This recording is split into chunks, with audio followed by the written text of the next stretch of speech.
Welcome to Let Them Fly, podcast that answers questions that parents want answers to across Dubai.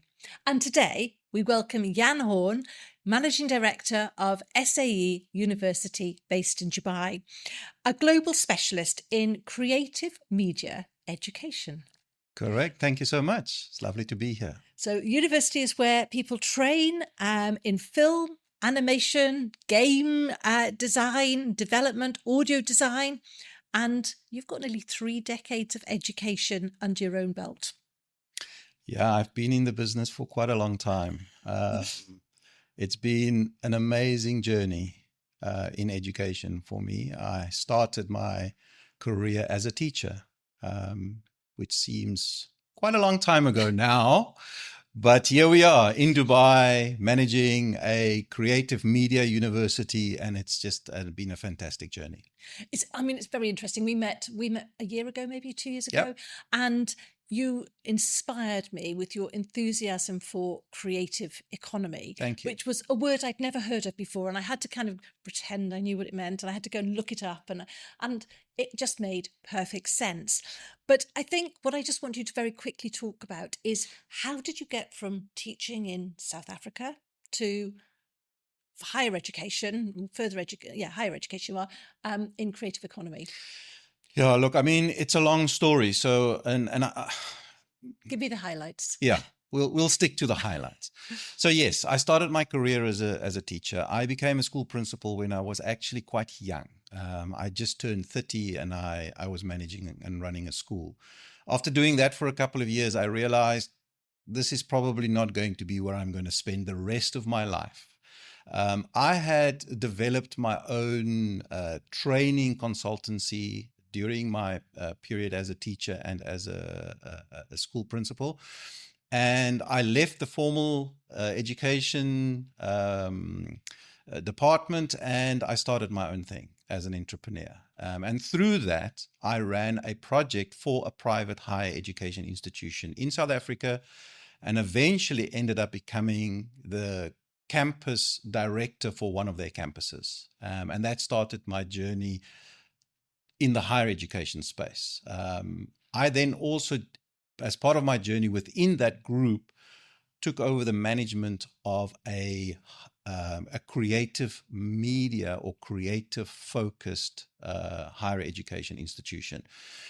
And once I started doing that, I realized I have arrived home. It is the place where I feel this is where I can have the most impact, because it's specializing in really assisting talented, creative people towards how do they use something that comes natural to them and turn that into a career and something that can sustain them financially. And that really just opened so many doors and so many views on pathways for young people that I've been passionate about since then. Yeah, I think one of the things you hear, children, they have several dreams, and one of them's, I always want to be a famous footballer, but another is, you quite often hear children saying, I want to design games, and parents are very quick to say, not so sure that's a great idea. Let's see if we can get a proper job. So if you had to place one idea in sort of one idea at the heart of a mother whose child doesn't really know what they want to do, and mother's probably not very sure because it's a new industry. So before that fear takes over, what would be the one theme you would give to a parent who's got a child who's got maybe a different idea about their outcome? I think the main idea is, children are all different, and the path towards what gives them purpose in life is not always the same for everybody.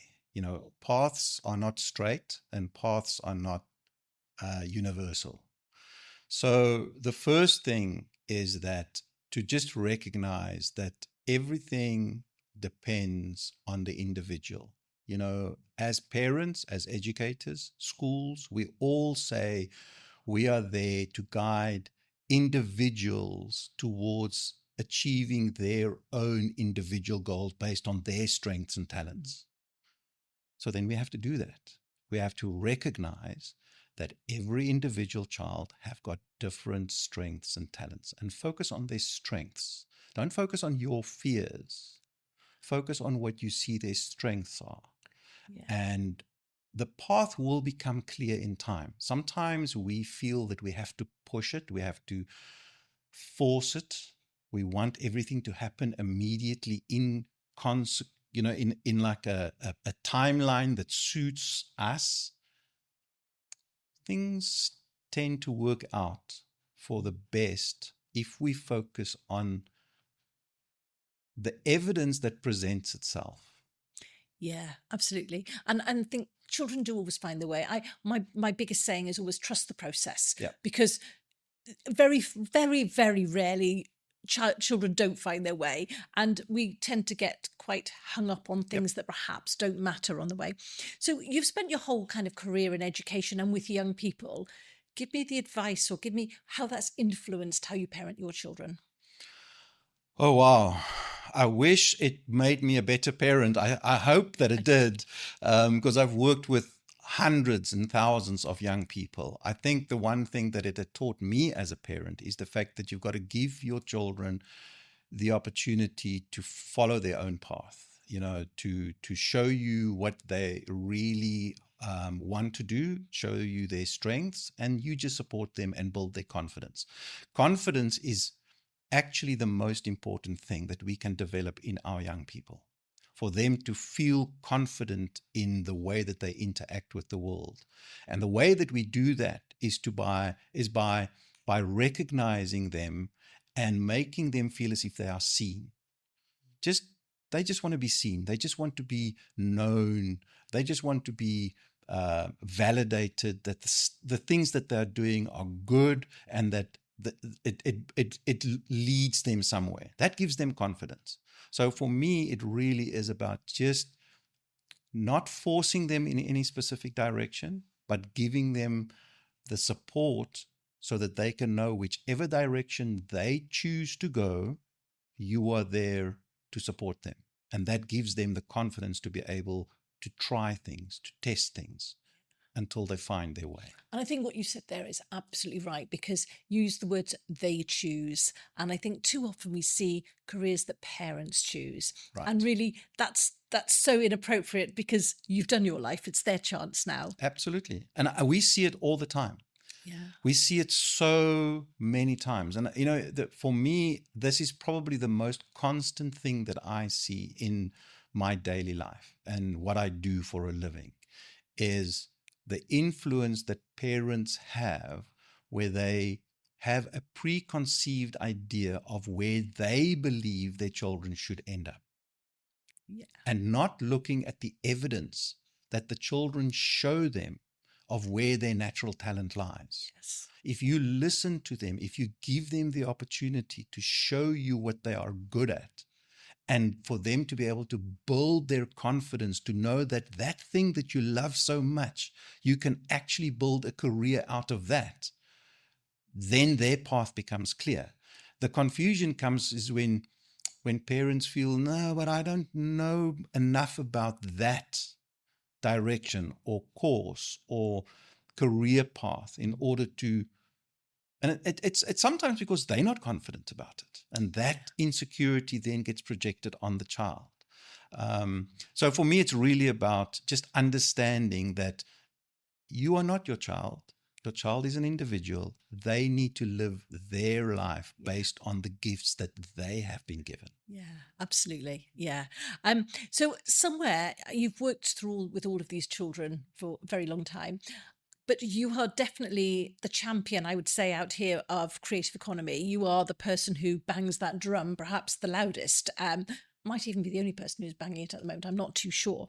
But what was the one point in your whole career that made you convinced that creative economy is the right drum to play, really? Well, first of all, thank you for the compliment. Yes, I do bang on that drum. I sometimes do feel like... And I do mean it in a nice way. Yes, I know you do.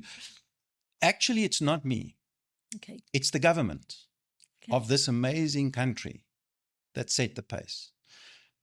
The initiatives that the UAE and specifically in Dubai that have been implemented by the leadership of this amazing city and country around the development of the creative economy shows us what the future of this country and this city is. You just have to look at what it is that they're doing. Quite recently, a couple of months ago, the Dubai government, through the Department of Culture, launched a new commission for film and game development. Most people don't know this. Huge investments that they are making. What I'm doing is making sure that people are aware of this, to tell people that there is an economy, an industry that is being developed right in front of your eyes, but you unfortunately don't know about it because you might not be following those people on social media channels. So you don't know. So that's where I feel I fit in, is to amplify the message that's already out there so that people can make informed choices. What has it been that have guided me towards this thing? It's not been one specific incident or one student. It's been all of them. It's the fact that through my experience in education, I've realized that there are enough people banging the drum for the mainstream careers. There's enough people pushing young people towards law and engineering and business and finance. There are not enough people creating awareness of the alternatives that exist. And that's where my voice is. My voice is to talk to the people and for the people who also need an alternative, because they are not a lawyer. Nothing wrong with being a lawyer. My youngest daughter has been accepted at university to study law. My eldest daughter is studying at the medical faculty of a university. Nothing wrong with any of those careers, but that was their choices. Yeah. For me, it is about creating an understanding of the career paths that exist in careers that normally won't get that same level of exposure. Because the biggest problem that face our young people today, the biggest challenge that they see for themselves, not what we as adults see, is a path to employment. Where are they going to find jobs? Yeah. If you speak to the majority of young people today and you ask them what is the biggest thing that worries them, what is their biggest fear, their biggest concern is, where am I going to find a job? Yeah. In the creative economy, there are jobs for young people. Yeah. There are jobs available for young people. The creative economy is growing faster than young people are getting qualified in the creative economy. Mm-hmm. Why? Because nobody tells them that it's there. Yeah. So that's where my voice comes. So let's say it quite plainly and quite loudly. For a child who wants to make films, music, games, be a DJ, anything else, I'm trying to think, my mind has gone blank within, but doesn't want to become a doctor, a lawyer, an engineer, is it a real career? Is it a safe career? Absolutely. Absolutely, 100%. So let me just define what we talk about when, in our context, we talk about the creative media industry, right? So it's the creative disciplines of, let's say, things like animation, game development, game design, audio engineering, music production, film production, design, visual communication. So these virtual reality, augmented reality, all of these new media kind of disciplines. All right. So are they real careers? Absolutely 100%. Okay. To give you an example, the gaming industry as an industry that generates revenue internationally has overtaken the revenue that is generated by the film and music industry combined. So if you think of all the Hollywood movies, Bollywood movies, and any movie industry that exists in the world, and you think of all of the music artists that we know, all the pop singers and everybody that's out there making billions and billions and billions, you put all of those two together, the gaming industry is bigger than both of those combined. Amazing. And then people still think the gaming industry is only a hobby. Yeah. It's not a real career. So if you start doing the research and you understand the impact of these growing industries out there, then people start understanding where they can fit in. I want to make also just another distinction. Let's say, for example, you have somebody that's really passionate about motor racing. Formula One, something that a lot of people are really interested in and passionate about. Let's say Formula One racing. If you want to work in Formula One, let's say you want to have a career in Formula One, you don't have to become the Formula One racing driver. No. You don't have to be the guy that's going to race in the car. Yeah. You can work behind the scenes in Formula One in many different roles. And that's the same way with gaming, in film. You don't have to be the film director that does the #1 movie that gets the accolades at the Oscars, but you can work in that industry. Yes. You can be the one, you can still use your natural talent and your passion in an industry where you feel at home. And that's the difference. This is the pathway that we don't always make clear to young people. So how, I mean, obviously, putting sort of things like STEM and school aside, how do parents move from encouraging a child to stop thinking of their sort of sitting in the evening on a Xbox game as a hobby? How do they encourage their children to move it from a hobby to a potential career? Yeah.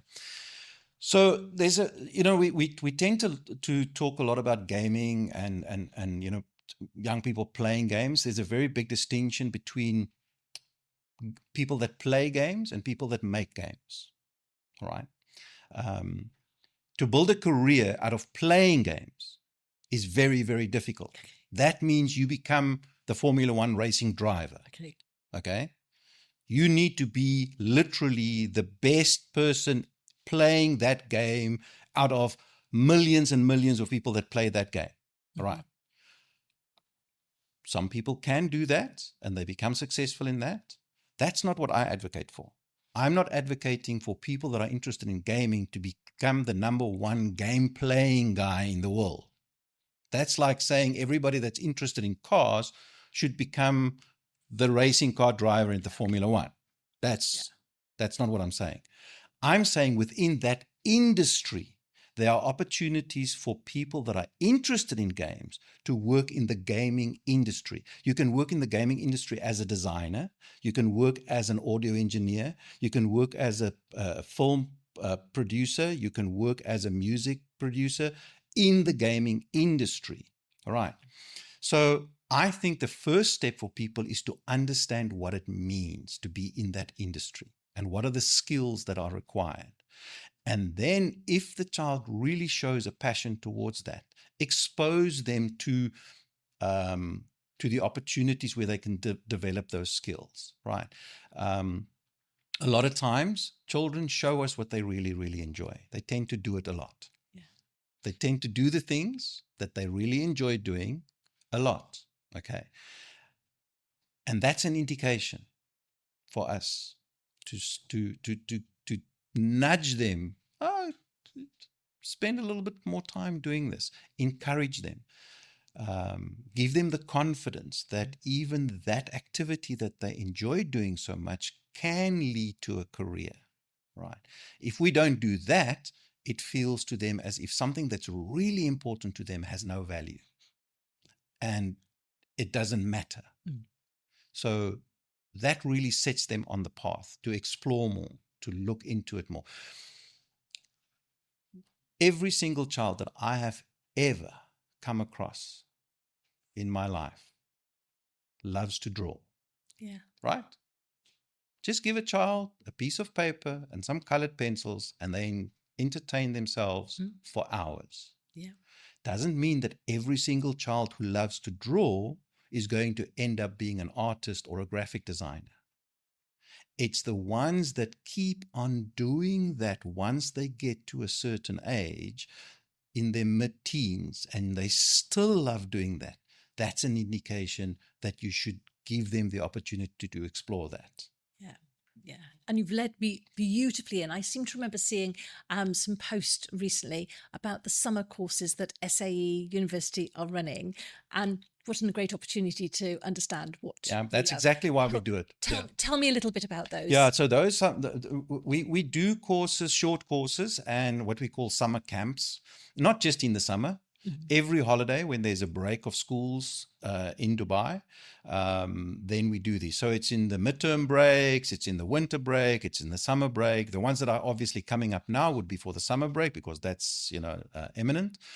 But these are literally 4-day camps that run for a week period, where young people can come. And what ages?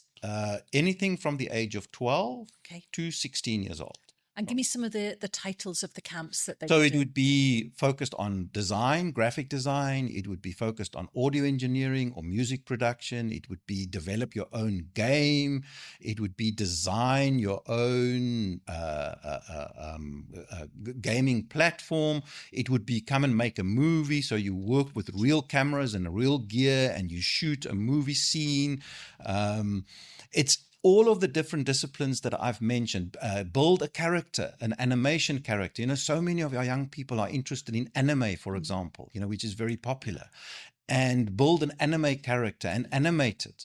And it's an opportunity for them to really just take that thing that they are so interested in and explore it and just take it to another level and then understand what can I actually do with this passion that I have, something that makes me feel so good when I do it. So what can I do with this? And the kids love it. Brilliant. I really look forward to those. So I'm going to just wrap up here on thank you so much for joining us. But I have one last question. If you could give your 7-year-old self, knowing everything that you know about life to date, what piece of advice would you give your 7-year-old self? Oh my God. My goodness, if 7-year-old, I would probably, I don't know if I would even remember myself at 7 years old. I think what I would say at that stage is be careful of the bugs that you are collecting, because I used to collect bugs when I was at that age, and I used to have a box where I would keep them. And I remember one time I did that and one of the bees got out and it stung me, and I was very upset about that. I think I would rather go back to my 17-year-old self, which is that awkward stage in between being a teenager and before you go into more adult life, and being that confused teenager, not knowing where things are going to lead to in your life, and just say, it's going to be okay. Yeah. It's going to be okay. Things are going to work out. Yes. Just continue doing the things that you feel passionate about, and things will find its way. And I think that's what I would tell myself. That's amazing. Thank you so much, Jan Horn from SAE University. Thank you so much for joining us today. It's been, as always, a pleasure. Your conversation is inspiring. Once again, Let Them Fly, our podcast that's here to answer questions that parents have across the UAE. And as I always say, just trust the process. Thank you so much. It's been a pleasure being here.